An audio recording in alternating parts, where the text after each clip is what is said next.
E estamos de volta com o BBcast, seu podcast de automobilismo e outras nerds. No episódio de hoje vamos falar sobre o GP Texano. E aqui comigo está a Débora Santos Almeida. Bem-vinda, Débora. Olá, amigos. Sejam bem-vindos a mais este episódio do BBcast. E bom, eu não queria ser o Fernando Alonso tomando tanta bordoada como ele levou da Alfa Romeo. Exatamente, Fernando Alonso, que foi um saco de pancada ali, ele foi praticamente um cone e para as Alfa Romeos que bateram bastante nele. Se confundiram então com o Ocone. Exatamente. Confundiram com a Alpine errada. Mas antes da gente falar aí do GP Texano, a gente vai falar um pouquinho aqui do Boletim Paddock, onde que a gente tem nossa campanha de financiamento coletivo e contínuo do Apoies, onde você, ouvinte, caso queira auxiliar o Boletim do Paddock no seu desenvolvimento e no seu crescimento, você pode auxiliar a gente financeiramente aderindo a um dos planos do Apoies, ou também se inscrevendo no nosso canal do YouTube e participando do programa de membro. Conheçam o nosso canal do YouTube para poder ajudar a gente a chegar aos 2.000 inscritos lá no canal e também ajudar a gente lá na plataforma para a gente poder crescer mais e para que mais pessoas que gostam de automobilismo também conheçam o nosso trabalho.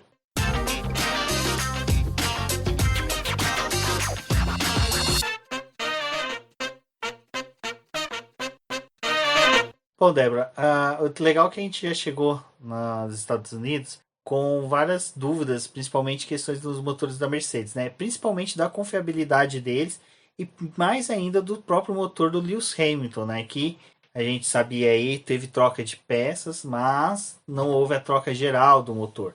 E, para nossa surpresa, quem sofreu mais uma troca de motores foi o Valtteri Bottas. O Bottas já foi anunciado ali na sexta-feira que eles iam fazer a troca do motor de combustão interna dele, a mesma peça que já foi trocada 2 vezes, né, e que já rendeu punições para o Bottas em outras corridas esse ano, mas como ele estava fazendo uma troca recorrente da peça, ele só ia perder 5 posições no grid de largada. A parte ruim é que essa coisa da confiabilidade do motor da Mercedes está interferindo bastante no desempenho deles. Tanto porque a Mercedes não sabe quando que ela vai precisar trocar novamente o motor do Hamilton, né? E se vai ser realmente necessário fazer essa troca. Mas de qualquer forma é algo que eles estão precisando avaliar corrida após corrida. E pode ser que o Hamilton tome novas punições até o final da temporada. A parte também preocupante que a gente tem com tudo isso é que o Hamilton ele tá correndo risco também de abandonar uma corrida por quebra do motor. Então a Mercedes está pensando, né, nas melhores formas de lidar com isso, porque se ele tem uma quebra de motor e na próxima corrida eles têm que fazer a troca, teoricamente são 2 punições que ele acaba tendo, né? Uma por não terminar uma corrida e outra por ter que largar algumas posições atrás. Na sexta-feira já tinha chamado a atenção essa troca, não só do Bottas, mas porque a Aston Martin também estava fazendo uma troca do motor do Sebastian Vettel de mais componentes do que apenas o motor de combustão interna, e a mesma coisa aconteceu na Williams, que são 2 equipes que usam o motor da Mercedes. E é engraçado que esse temor ficou todo, né? Principalmente em volta disso, de motores Mercedes ter que fazer novas trocas, até a própria McLaren, né? Já começaram questionamentos se iriam fazer essa troca ou não. E a McLaren parece que ela tá bem tranquila, né, com relação a isso. Na verdade, foi uma coisa que o Toto Wolff até falou. Falou, a gente não esperava ter tantos problemas ao longo do ano, né, a gente, e o que surpreende ainda mais é que a gente tá tendo problema e o pessoal que usa os nossos motores não. É uma coisa que até o próprio Felipe Meira levantou isso numa das lives e também nos spaces da gente. Então, pessoal, vale a pena conferir e segue a gente também no Twitter, que sempre que dá e rola a gente abre um space lá para participar. E ele falou, né, que a Mercedes nunca tinha sido exigida tanto. Nessa era híbrida, ninguém nunca pressionou ela tanto. Então é a primeira vez que eu acho que ela está tendo mesmo que trabalhar todo e qualquer momento com um mapeamento de motor um pouco mais forte. No TL1 a gente teve, né, uma dominância da Mercedes andando num ritmo bem mais forte do que a Red Bull. Isso e é bem de encontro com aquilo que a gente falava, que era uma pista que a gente não ia ver, né, a Mercedes tão bem. No TL1 a gente teve isso, mas já no TL2 ela já ficou bem mais apagada. Na verdade, acho que pelo histórico que a gente tinha da Mercedes nesse circuito, com tantas vitórias que o Hamilton tem, era esperado que a Mercedes tivesse um desempenho melhor. Por isso que quando no primeiro treino livre eles andaram tão bem ali e ficaram a quase 1 segundo de diferença pro Verstappen, acabou chamando bastante atenção, mas era só o primeiro treino livre, né? Ainda tinha muita coisa para poder vir por aí. E no segundo treino livre a gente já teve a inversão. A Mercedes fez uma sessão mais apagada, o Pérez acabou liderando, a gente teve várias voltas também dos pilotos saindo deletadas. E o Pérez terminou na primeira posição, mas o Verstappen também estava assim num desempenho interessante. Então a gente olha para isso, né, com aquela coisa de e aí, a sexta-feira disse alguma coisa ou tá tudo embolado? Até porque o restante do grid também estava bastante embolado.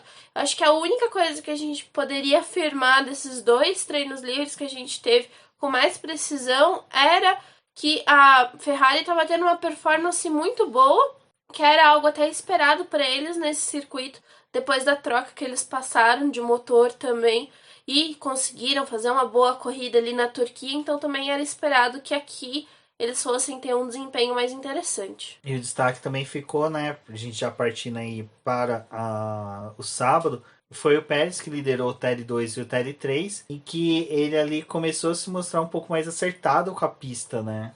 Eu acho que o Pérez ele estava conseguindo encaixar umas voltas boas, mas também teve aquela coisa de que os líderes das equipes não estavam se saindo muito bem para poder se livrar dos limites de pista. A gente teve bastante volta, tanto do Verstappen quanto do Hamilton sendo deletada, e na sexta-feira a gente também teve aquele embate do Hamilton com o Verstappen na pista, né, que os dois extravasaram o limite de pista e quase se bateram e tava aparecendo corrida, e eles estavam tentando explorar ao máximo a pista para poder conseguir voltas boas, né? Então acabou que o Pérez liderou mais uma vez e acabou e era o favorito, né, para ser o pole também na classificação.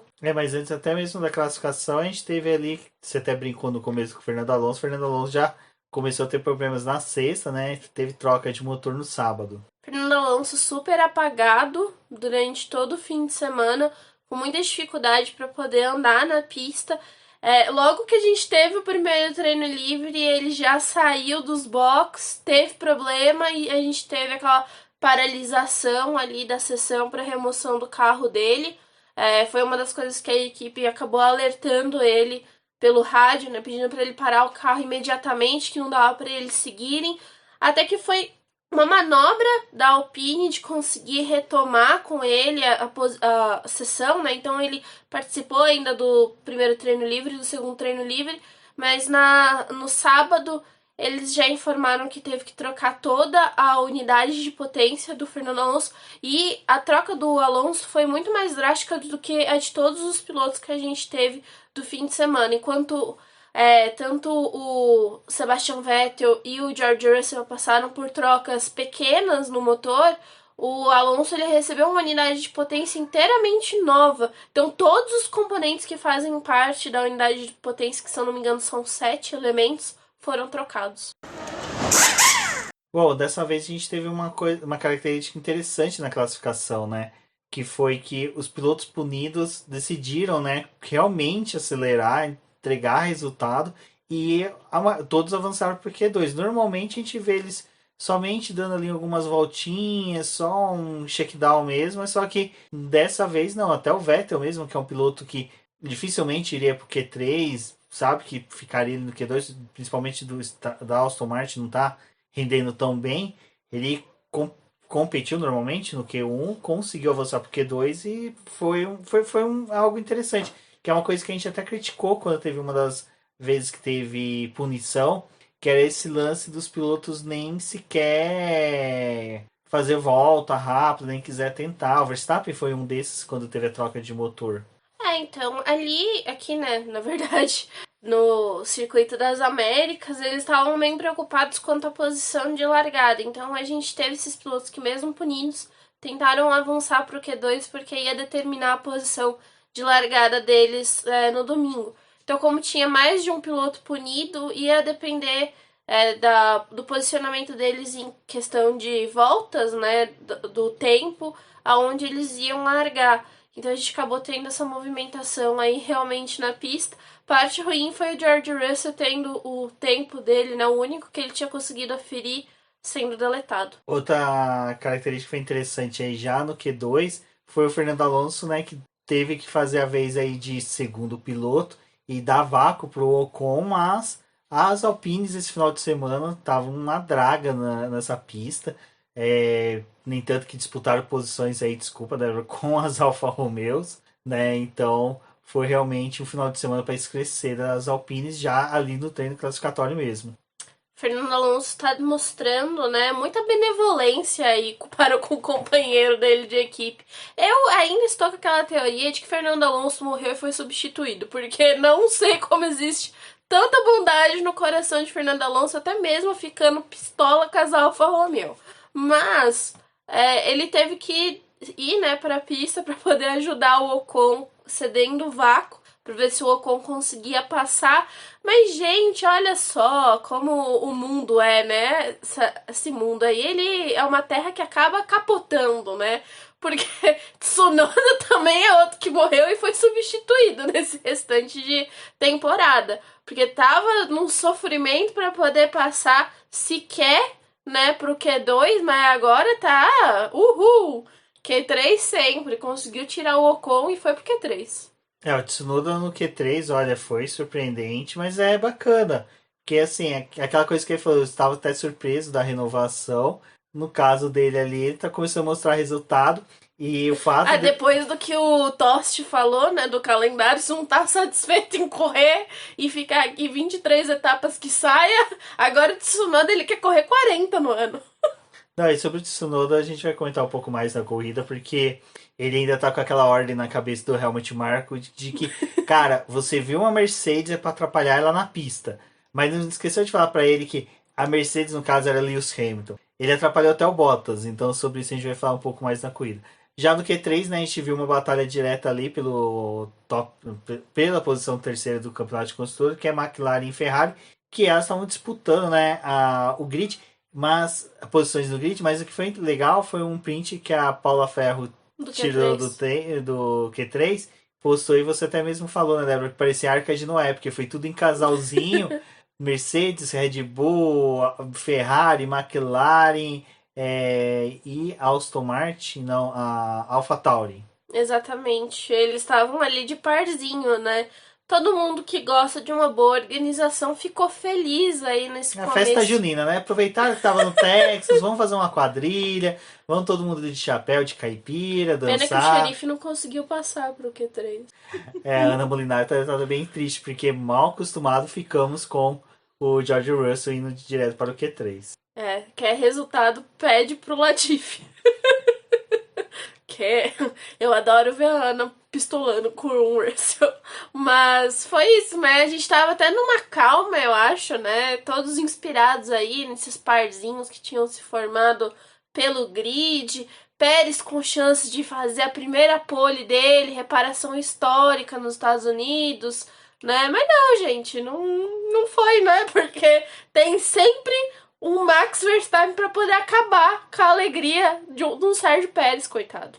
O Pérez, né, coitado, que quase foi pole, essa é aquela coisa que você falou, né, reparação histórica aí dos mexicanos que são humilhados, um ia ser exaltado até que enfim no Texas, mas infelizmente ali construíram um muro de barreira para ele não conseguir a pole, impediram ele de chegar na pole, o Trump deve ter ficado felizaço lá, né, mas a disputa realmente da pole ficou entre Verstappen e Hamilton e foi uma disputa bem bacana, porque eles já tinham feito uma excelente volta, foram para a pista com ameaça de chuva chegando ali na curva 1. Max Verstappen e Lewis Hamilton disputaram real a última volta. O primeiro setor dos dois foi uma bosta, o segundo eles foram melhorando e do terceiro realmente que definiu a pole.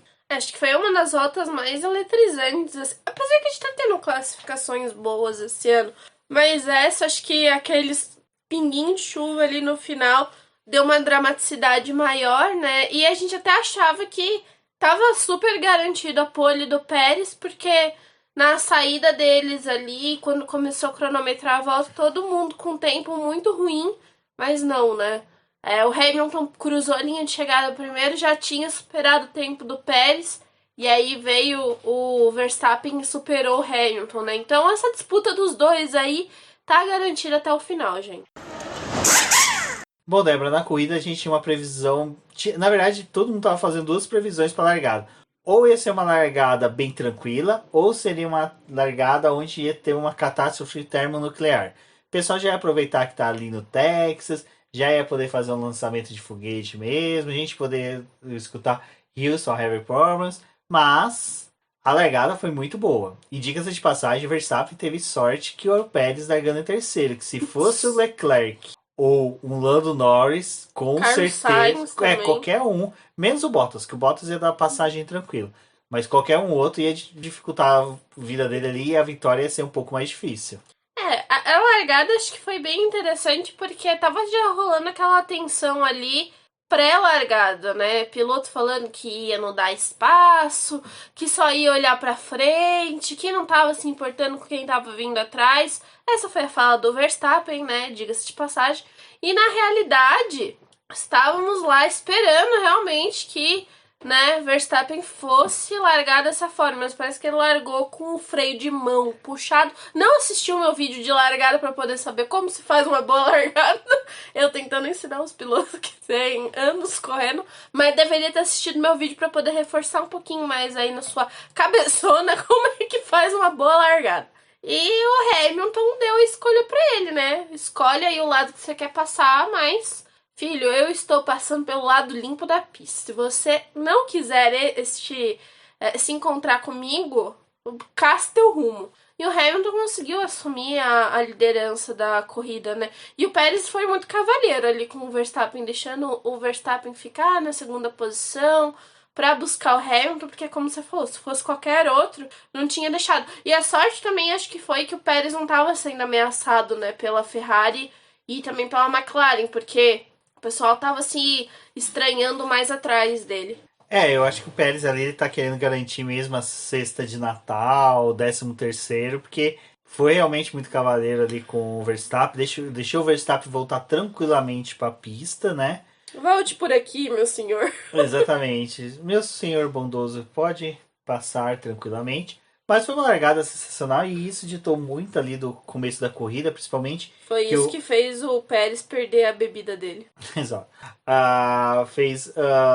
O Hamilton não conseguiu se distanciar tanto, né, do Verstappen. Ficou ali o Verstappen sempre num tempo próximo. E é isso que é interessante, que é uma coisa que até a gente brincou lá sobre o GP da Rússia, que os boxes, na verdade, é um puxadinho. E o de Ausch, não, o de Ausch ainda é bem feitinho, tudo. Então, a parada, eu acho que é uma das mais curtas que tem. É 16 segundos só de perda total que o piloto tem. Então, é uma coisa, eu acho que só... Perda total é 20. É 20, né? 20 segundos. Se for a Haas, uns 30 segundos. E se for a McLaren...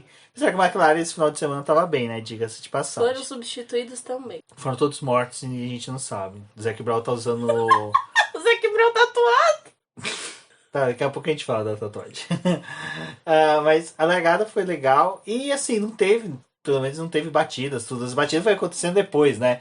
O Alonso encontrando com o Kimi Raikkonen, né? O Kimi Raikkonen, esse final de semana tava inspirado. Rodou umas 2, 3 vezes no trem livre. Raikkonen tá tentando ir pro Extreme. Deus do céu, homem. Mas eu acho que foi um início de corrida interessante. Não foi aquele início que a gente tava achando que ia ser, mas valeu pra corrida que a gente teve. Sim, assim, uma coisa que a gente já tinha falado no preview que a gente fez na live é que eu não me recordava de corridas tão boas nos Estados Unidos. 2015, né, até o Casola recordou que foi uma corrida boa. É que 2015 é uma corrida que a gente só assistiu VT, a gente não conseguiu assistir ao vivo. Então quando assiste VT eu acho que já tá com o resultado na cabeça, tudo, né?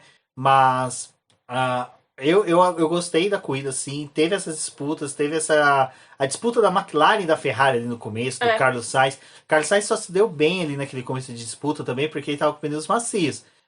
Mas, assim, é um pneu que até mesmo o próprio Sérgio Cervelli na live pós-quadra ele falou.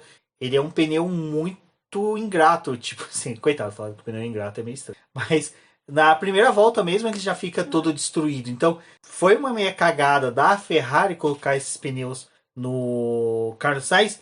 E é engraçado que o Tsunoda também foi para a mesma estratégia. E o Tsunoda conseguiu ter um bom desempenho, né? Segurou ali o Bottas, ficou com o Bottas no calcanhar, né? Bottas no calcanhar, entendeu? Entendi. Péssimo. Obrigado. Eu gosto assim, você me apoia bastante. De nada. Sempre que precisar, estou aqui. Mas o Sainz, largando de pneu macio. Gente, eu não sei o que tava na cabeça do pessoal quando fez a estratégia da classificação. Porque inverteram os estrategistas. Ali pro Giovinazzi botaram um pneu médio acreditando que ele tava com a Ferrari para poder passar pro Q3, não é mesmo? E no carro do Sainz eles desacreditaram que o Sainz conseguia fazer uma volta boa com o pneu médio e mandou ele com o macio. Ora, pois, como é o mundo, não é mesmo? Cada um acredita no que pode. Alfa Romeo sonha demais. Mas... É que a Alfa Romeo pegou alguns estrategistas da Ferrari e os caras ainda estão pensando que consegue fazer alguma coisa. A Alfa Romeo tá precisando acordar desse sonho que ela tá vivendo aí. Mas a gente teve realmente isso da questão dos pneus, né? E a Austin é um negócio que é muito doido, porque apesar de todo o recapeamento que a gente teve em 40% da pista, não mudou nada, né? Recapearam os 40% que tava bom e os 40% que tava péssimo Ora, deixaram. pois. Nossa, meu cálculo de matemática é sensacional, né? Recapeou 40 que tava bom, deixou os 40 que tava péssimo e os outros 20 estavam pior ainda. Então pode ok. prosseguir. Tava numa situação complicada, né? E o pessoal reclamando durante todo o fim de semana dos bumps e também da questão dos pneus. Mas até que foi interessante, eu acho que o que a gente teve de desenvolvimento da corrida, porque eles foram mesmo para duas paradas, né? Eles não arriscaram fazer uma corrida com uma parada só. Então aquilo que a Pirelli tinha previsto de duas paradas acabou acontecendo. Eles repetiram praticamente o trabalho que foi feito no GP dos Estados Unidos de 2019, mas acho que com um pouco mais de dificuldade para poder trabalhar com os pneus, porque mesmo quem largou de pneu médio não ficou muito tempo na pista, né? As paradas começaram a acontecer antes. E quem tava de pneu macio realmente foi aquilo, né? Parece que se destruiu logo nas primeiras voltas. O problema também é que a hora que a gente teve a largada, a pista tava com quase 40 graus, então é muito crítico para os pneus. Não tem, né, como um composto tão macio conseguir ter uma durabilidade muito boa, ainda mais no asfalto que é tão precário. Bom, e a gente ainda teve uma rodada de abandonos, né? Liderados ali primeiro pelo Gasly, que teve uma quebra de suspensão. Depois também tivemos Fernando Alonso e, salvo engano, Ocon também chegou a abandonar. Realmente não foi um final de semana aí boa para a Alpine. O Alonso ele abandonou mais pro final da corrida, né? Mas abandonou. E o Gasly foi por causa de quebra de suspensão. Ninguém falou ainda, até a hora que a gente está gravando aqui, se foi em decorrência de alguma saída que ele fez mais brutal, assim, contra uma zebra ou os bumps mesmo da pista. Mas, assim, é uma pena, né? O Gasly é um piloto que a gente vem elogiando durante o ano, é um piloto que vem tendo um bom desempenho. Pelo que o Tsunoda apresentou na corrida, eu não duvidaria que talvez o Gasly estaria ali entre os pilotos da McLaren e da Ferrari disputando posições. Acho que o Gasly... Bom, o Gasly foi vítima do que é o Circuito das Américas, né? Não é o primeiro piloto que sai de lá com uma suspensão quebrada. Nos outros anos que a gente teve corrida por lá, isso também já aconteceu outras vezes. Acho que a parte ruim do Gasly é que teve um momento ali nas primeiras voltas da corrida que ele perde a posição pro Tsunoda e o Tsunoda acaba fazendo ultrapassagem no companheiro de equipe e andando muito melhor do que o Gasly. E depois o Gasly, logo no comecinho da corrida, foi acho que na volta 14 ou 15, quebra a suspensão dele e ele abandona. A sorte, eu acho que de todo o pessoal ali da pista foi que o Gasly ele conseguiu ir para os boxes, ele não abandonou a corrida em qualquer ponto da pista, provocando a entrada de safety car ou safety car virtual, né? Ele conseguiu levar o carro e abandonar a prova. Mas é ruim porque a gente tinha uma perspectiva melhor para o Pierre Gasly. Acho que ninguém imaginava que o Tsunoda ia terminar a corrida pontuando, mas o Gasly já era quase aquele piloto certo, né? Pra, como você falou, atacar a dupla da McLaren, tentar alguma coisa ali com o pessoal da Ferrari, e no final das contas teve esse abandono trágico. E a AlphaTauri tá num dilema que ela tá precisando pontuar. Ela precisa ter desempenhos melhores ali, principalmente se aproveitar de corridas como essa, né? Em que a Alpine tinha abandonado com os dois carros. Esse lance da Alpine é um pouco assim ruim para a equipe, principalmente porque ela não está almejando tanto uma posição boa no campeonato de construtores, mas é uma equipe que está se firmando. Você vê que o excesso de troca de peças que ela tem, principalmente do sistema de exaustão dela, né, vulgo particularmente conhecido entre os mecânicos e dos familiares de carros de escapamento, esse excesso de troca também é um pouco se fala que é testes que a própria equipe faz por causa do desenvolvimento do carro do ano que vem. Então, assim, não terminar uma corrida ou ter falhas técnicas durante uma corrida pode ir colocando um pouco de água no chope da equipe pro ano que vem. Até porque depois que acabou a corrida, eu fui até dar uma olhada pra ver se a Alpine tinha dado uma explicação pelo abandono dos pilotos. E não teve. Parece que o do Ocon foi por questão de motor, mas quando o Alonso abandonou, parecia que era um problema de suspensão. E aí já coloca até um ponto de interrogação se não foi até com o motor mesmo. E ele fez uma troca completa, né? O Ocon já é um piloto aí que a gente vai ficar prestando atenção para a próxima corrida. Talvez esteja marcado para ele também passar por troca de motor como o Alonso passou agora. E como o Rubens falou, eles já estavam num ponto muito crítico do escapamento, porque são 8 permitidos na temporada e eles já tinham chegado nos Estados Unidos já usados 8, tanto que o Alonso também fez a troca do escapamento, né? E aí já tinha ido para a 9ª peça. Foi a equipe que mais consumiu o escapamento até agora. Mas vamos falar da batalha presenciada de Alpine com a Alfa Romeo? Fala, você tá querendo xingar o Alonso mesmo? Não estou querendo xingar o Alonso. Aquilo foi um deleite para minha tarde. Eu achei ótima a briga ali dos dois senhores, né? Mas um aí a gente já sabe que vai se aposentar e vai se aposentar mesmo, que é o Kimi Raikkonen. Mas, gente, o que é o Alonso e o Raikkonen brigando, né? Porque primeiro que o Raikkonen, ele acha que ele tá dirigindo um trator e ele consegue, né, fechar todo mundo, que o carro dele é indestrutível. Destruiu o carro do Fernando Alonso. Depois teve o Fernando Alonso protagonizando os melhores rádios.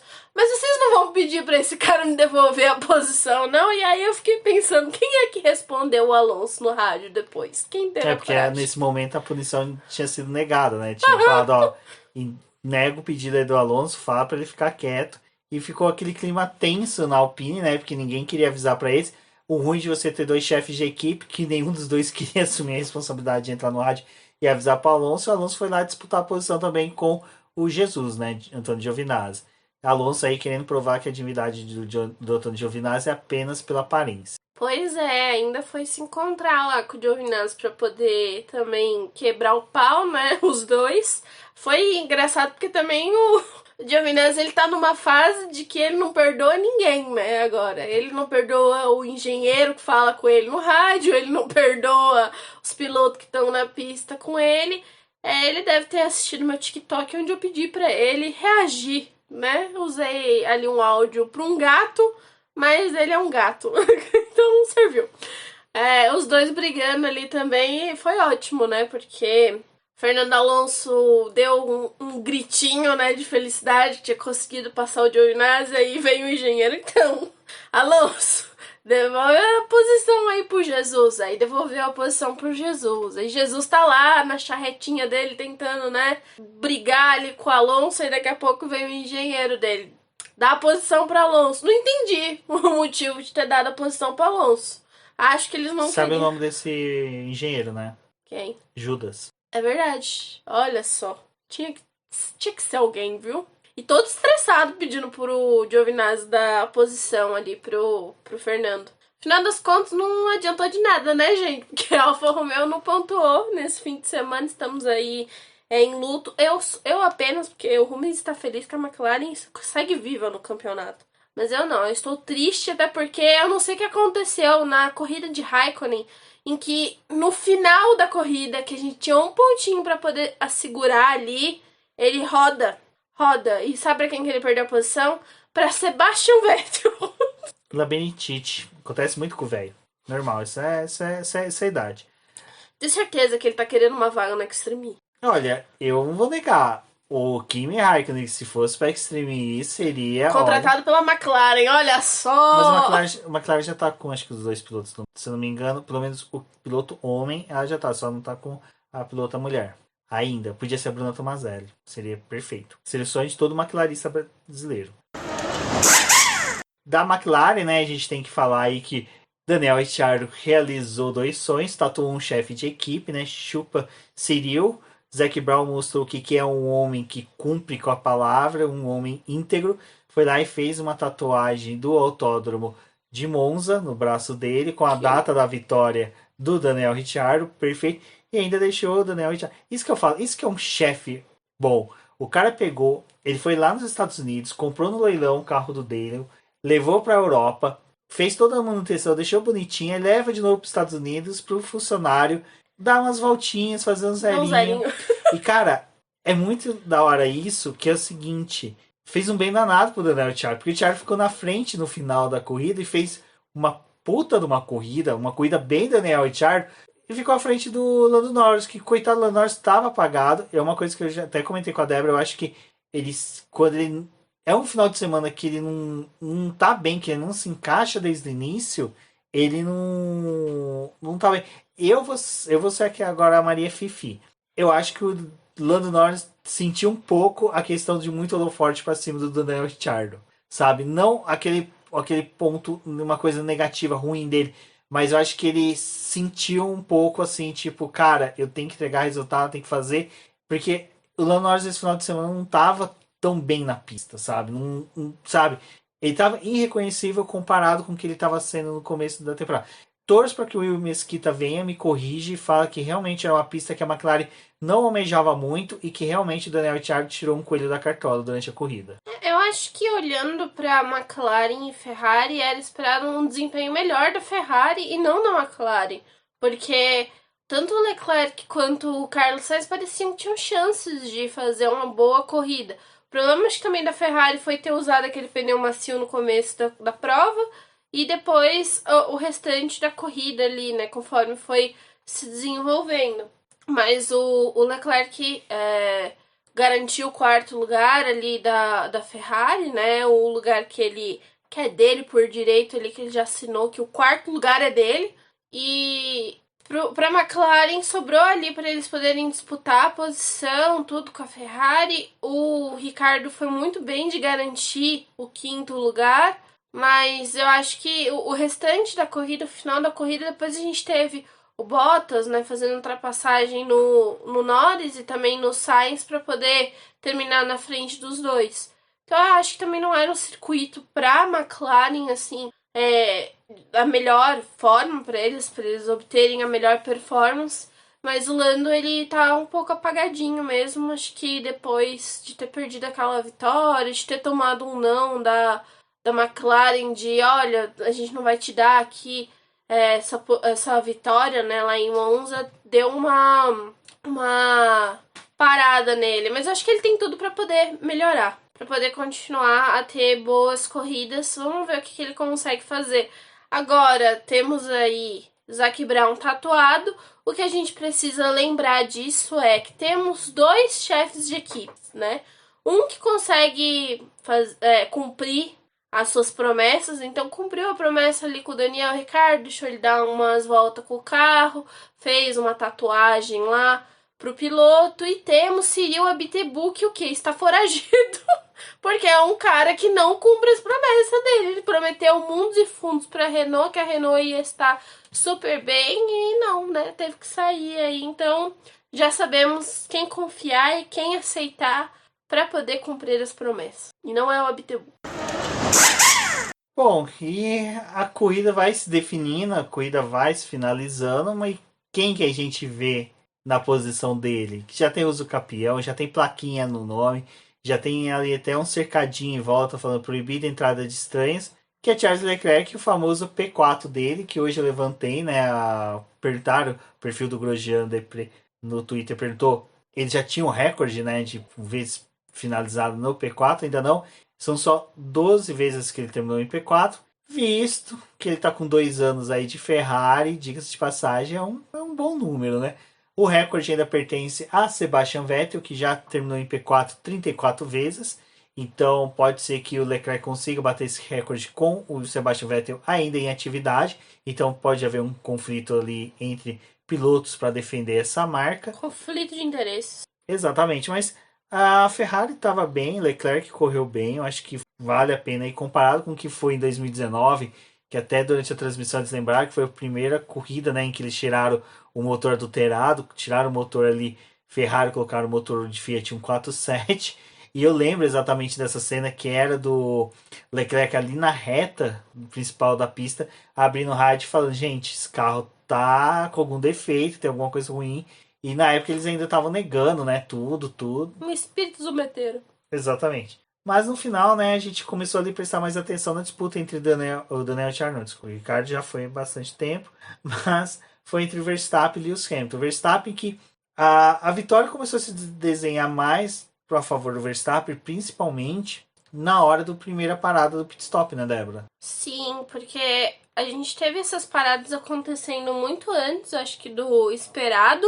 A Red Bull fez a parada com o Max Verstappen na volta 10, o que chamou a atenção, assim, por eles estarem parando tão cedo de pneu médio, mas eles estavam acompanhando as outras movimentações ali do grid, enquanto que a Mercedes ela não respondeu de imediato, né? Não parou na volta seguinte, eles foram parar apenas na 13ª volta com o Lewis Hamilton. E ali, a distância que eles tinham estabelecido no começo da corrida caiu completamente e o Hamilton já voltou atrás do Verstappen. Então eu acho que teve uma contribuição do fato da Red Bull não ter, da Mercedes não ter respondido a parada do Verstappen imediatamente. Esse negócio da Mercedes não ter respondido ficou uma coisa muito estranha, porque assim, a gente acostumou também algumas corridas o Hamilton não a Mercedes, né, não responder com o Hamilton tão rápido, e o Hamilton empregar um ritmo muito forte no carro, começar a virar voltas mais rápido do que os pilotos que estavam parando estavam conseguindo, e isso entra muito na tese que realmente a Mercedes já está no limite máximo do motor, já está tendo que exigir Vocês muito. estão poupando, né, o motor. Também, às vezes, poupando o motor, mas assim, eu não acredito que nessa regra de poupar, eles não contariam e falar, olha, agora compensa a gente exigir um pouco para poder, né, abrir uma diferença ou manter a diferença para o Verstappen e fazer uma boa estratégia de parada. E ali quando o Hamilton volta pra pista, né, que o Verstappen ele passou muito quando o Hamilton entrou nos boxes e fez a troca. E foram 6 segundos que separaram os dois. E aí ficou aquela coisa meio estranha, né? Tipo, como que a Red Bull tinha conseguido também abrir tanta diferença pra Mercedes naquela momento ali da parada, né? Foi um pedaço ali da corrida que foi meio tipo, o que tá acontecendo aqui? Como é que rolou isso? Porque quando a gente tem a ultrapassagem do Hamilton no Verstappen no começo da corrida, pareceu que, tipo, o Hamilton vai conseguir levar essa prova, ele vai administrar aí, e quando fizer a parada eles vão ter um desempenho muito parecido. Mas não, a Red Bull passou muito e aí deixou a Mercedes para poder tentar algo diferente, né? Tanto que aí, tipo, nesse momento que eles param, ficou aquela coisa, vai ser 2 paradas? Tipo, não tinha muito o que fazer, porque eles estavam parando muito cedo. Mesmo acho que quem colocasse pneu duro ia ser muito difícil manter um desempenho interessante até o final da corrida. Ainda tem outro ponto, né? A questão é que realmente o final de semana estava fechado para a Red Bull. A Red Bull soube entregar e é interessante que a primeira vitória aí deles na era híbrida, né? Porque a anterior foi com Sebastian Vettel, salvo engano, 2013, né? Ali o ano realmente que era o último ano de domínio aí que a Red Bull teve na Fórmula 1, antes da Mercedes surgir como demônio devoradora de pódios e títulos. mas eu acho que agora começa a ter muito o que entender do que vai ser o resto da temporada, né, Débora? Porque assim, vai se afunilando, diminuem as etapas, a gente ainda não sabe se Jeddah vai ser realizado ou não. Qatar é uma incógnita total, então das próximas 5 etapas, apenas 3, né? México, Brasil e Abu Dhabi são conhecidas das equipes. Então a gente ainda não. Eu acho que. E Abu Dhabi ainda tem aquele desafio porque teve bastante parte da pista que foi mudada, né? Sim, mas eu acho que o que mais pega mesmo é a questão, vamos supor, que nem Jeddah e Qatar, que são pistas extremamente quentes. Mesmo a Red Bull tendo todo esse temor de quebra do carro, e como você mesmo pautou, que seriam duas punições, né? A quebra. Red Bull não, Mercedes. Mercedes, desculpa. Mas aí é nisso que eu queria entrar. A Red Bull também começa a chegar com temor, né? Porque ela também pode sofrer. É uma coisa que fica em aberto para as duas. Não fica somente para um. Tudo bem, a Mercedes não fez a troca, mas a Red Bull também pode sofrer com dano. Então, eu acho que pro fã fica muito legal acompanhar, porque não tem como a gente cravar que o Verstappen já venceu 12 pontos. Não é algo tão grande, é um. Se você parar para pensar, é uma vitória em um quarto lugar que pode acontecer para um dos dois pilotos, então pode sim mudar bastante. Uma corrida que um abandone e o outro pontue e chegue no pódio já faz com que realmente a disputa fique mais acirrada e não duvido que ela vai ser realmente definida na última corrida. É, não só isso, né? Aqui nos Estados Unidos a gente pode dizer que era tipo uma corrida de estratégia, mas também tinha de desempenho do carro. Uma pista que não era tão favorável para a Red Bull, mas a Red Bull conseguiu tirar muito proveito. Conseguiu os dois carros no pódio, então para eles foi um resultado muito bom. Pro Max, então, nem se fala, né? Ele consegue abrir um pouco mais de diferença pro Hamilton. Mas, de qualquer forma, as próximas corridas é como você falou, tem ainda toda essa tensão de se os motores vão aguentar e o que vai precisar ser feito. E uma das coisas que a gente tinha discutido lá do Space. Chega nesse momento agora do campeonato, as equipes estão brincando de Frankenstein com os motores, né? Faz troca de peças, os componentes que eles ainda têm disponíveis, que eles já fizeram troca, eles vão manejando para poder usar durante o fim de semana. Então, na sexta-feira, faz as atividades com o motor com a potência pior.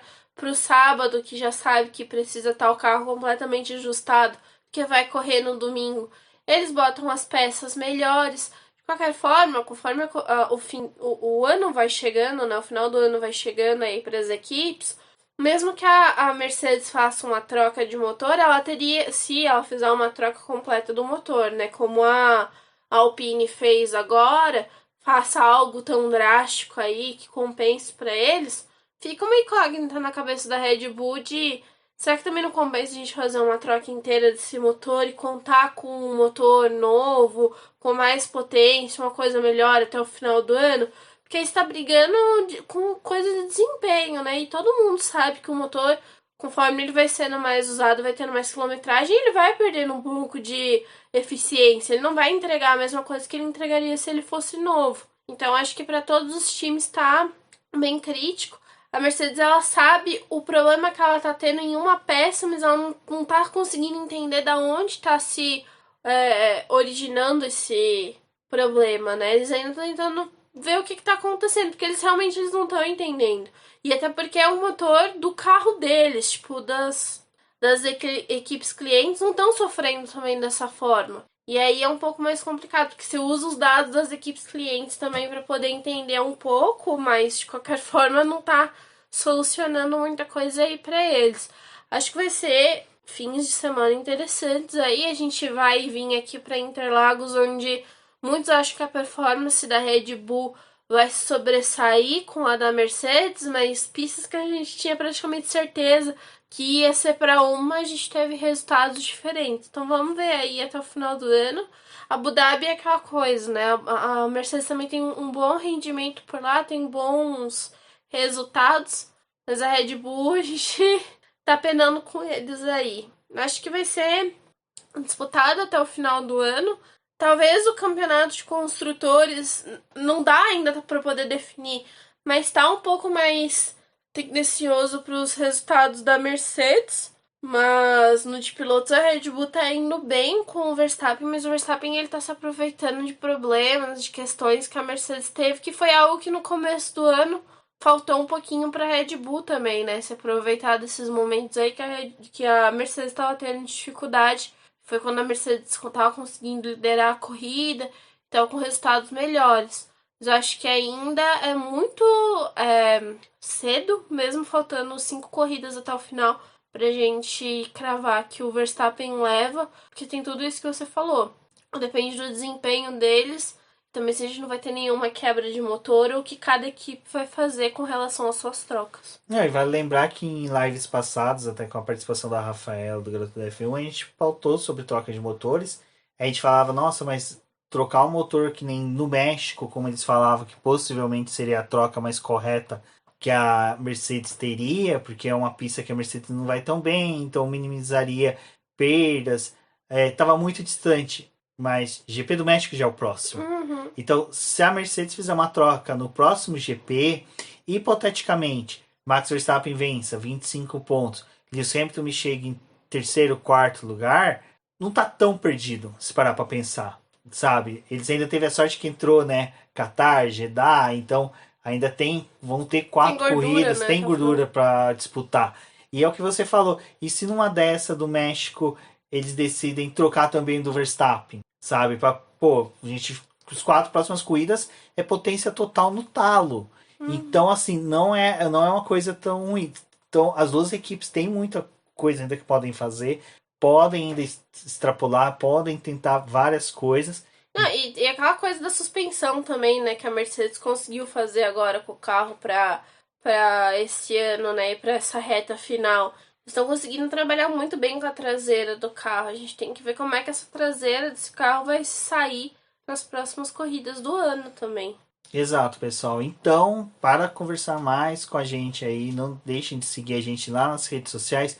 Quem sabe no Twitter pinta um Space. Se você segue o canal do Boletim do Paddock, desculpa. Se você segue o perfil do Boletim do Paddock no Twitter, você pode participar com a gente do Space. É só solicitar.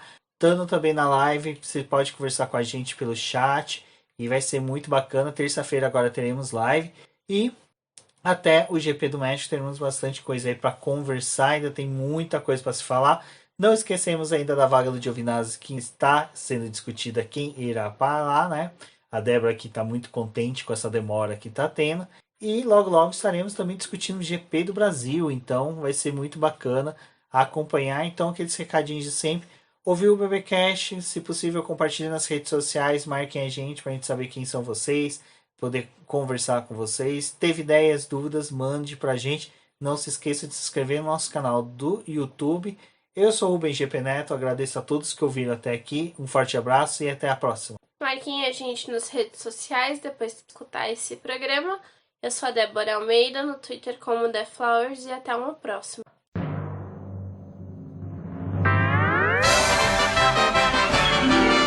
E agora vamos agradecer nossos apoiadores, aqueles que auxiliam o Boletim do Paddock através do financiamento coletivo e contínuo do Apoies. E são eles: Ricardo Bannerman, Maia Barbosa, Eliezer Teixeira, Luiz Félix, Arthur Felipe, Rafael Celone, Will Mesquita, Antônio Santos, Rogério Furano, Helena Lisboa, Cássio Machado, Carlos Del Valle, Bruno Vale, Eric Nemes, Bruno Shinozaki, Alberto Xavier, Will Bueno, Ricardo Silva, Beto Corrêa, Fabrício Cavalcante, Arthur Apóstolo, Sérgio Milani, Melquiades Veloso, Micael Souza, Ezequiel Bale, Silney Messi, Rafael Arílio, Rafael Carvalho, Fábio Ramiro, Lauro Vizentim, Maria Ângela, Thaís Costa, Rafael Catelã, Jane Casalec, Carlos Eduardo Valese, Tadeu Alves, Paula Barbosa, Ale Ranieri, Leandro Nogueira, Bianca Mesa, André Brolo, Bruno Lima, Ivan Grego, Maicon Tavares, Thalita Santos, Diego Machado, Gabriel Sawaf, João Guilherme, João Rai e Gustavo Frigoto. Muito obrigado a todos aqueles que apoiam o Boletim do Paddock e auxiliam no nosso desenvolvimento e crescimento. E se você quer apoiar também o Boletim do Paddock, entre em contato com a gente através dos nossos perfis oficiais ou acesse o link apoia-se.com/Boletim do Paddock e lá você terá as opções de apoio ao Boletim do Paddock. Um forte abraço e obrigado. Isso é tudo, pessoal.